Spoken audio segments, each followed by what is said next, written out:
Extension ஆகி போயிட்டே இருக்கு.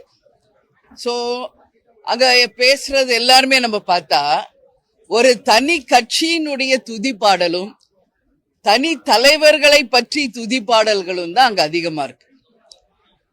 பேரவைத் தலைவர் அவர்கள் பலமுறை சொன்னாரு, இது ஆளுநர் மீது நம்ம நன்றி தெரிவிக்கிற தீர்மானம், அதை பத்தி நீங்க பேசுங்கன்னு. பட் இன்றைக்கு வரைக்கும் இப்ப வரைக்கும் தனி மனித துதி பாடல்களும் தனி கட்சியின் துதி பாடல்கள் மட்டும்தான் அங்க போயிட்டு இருக்கு.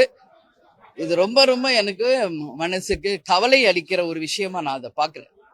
என்ன சப்ஜெக்ட் இன்னைக்கு பேசணுமோ அந்த சப்ஜெக்டை பேசாம டைவர்ட் ஆகி வேற வேற வேற சப்ஜெக்ட் போயிட்டே இருக்கு, இன்னும் போயிட்டே இருக்கு. இது எப்ப முடியும்னு எனக்கே தெரியல.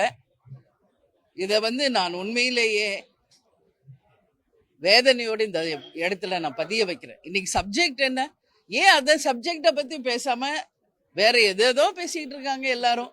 நேத்து ஒரு பேச்சு இன்னைக்கு ஒரு பேச்சு கிடையாது பிரேமலதா. நேத்தும் என்ன சொன்னாங்க, பொதுவா அவங்க தான் மாறி பேசுவாங்க அப்படின்ற ஒரு நானும் முன்னாடி அவங்க எல்லாம் மாறி பேசுவாங்க, நானுமே அந்த விமர்சனத்தை வைத்திருக்கிறேன். இப்போது பார்க்க போனா இந்த லாஸ்ட் ஒரு 3 monthsல பாத்தீங்கன்னா அவங்க தான் அந்த பர்ஃபார்மன்ஸ் கரெக்டா மெயின்டைன் பண்றாங்க. ஸ்ட்ரைக் ரேட் என்ன ஆட்சியில இப்ப பெருசா ஆயிப்போச்சு, கொஞ்சம் கொஞ்சம் பாலியல் சிண்டல், எங்க அண்ணா ஆட்சியில என்ன அப்படின்னாங்க. அதே டெம்போவை நீங்க மெயின்டைன் பண்ணி ஐயோ அண்ணாச்சியே பரவாயில்ல, தம்பி விஜய் ஆட்சியில சீர்குலைந்தே விட்டது அப்படின்றாங்க.